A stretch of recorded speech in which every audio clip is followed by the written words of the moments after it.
Syederalun ratusan warga berminat menjadi calon anggota panitia pemungutan suara untuk seluruh desa di Biren pada Rabu 21 Desember 2022 memadati kantor KIP Biren di Desa Payalipah, Pesangan, Biren.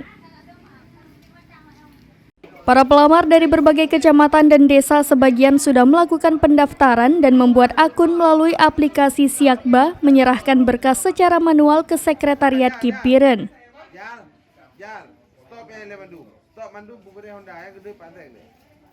Para pelamar yang membawa berkas dapat meregistrasi kepada petugas. Bagi yang lengkap persyaratan dan sudah mendaftar melalui aplikasi Siakba dapat menyerahkan berkas.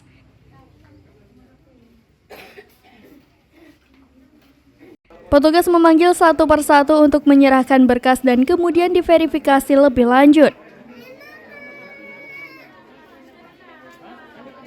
Anggota Komisioner KIP Biren, Amiruddin, kepada serambinews.com mengatakan, data sementara yang sudah membuat akun pendaftaran sebagai calon anggota PPS ada sekitar 5.000 orang dan yang sudah menyerahkan berkas sedang dilakukan pendataan oleh petugas.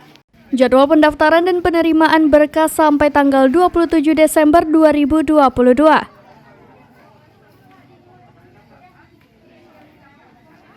Sedangkan jumlah yang diterima untuk masing-masing desa berjumlah 3 orang.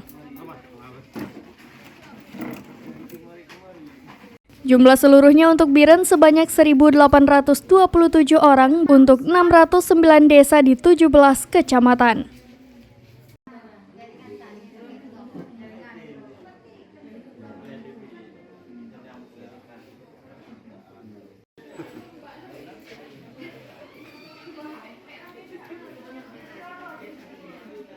Dari Biren, Yusmandin Idris, serambinews.com.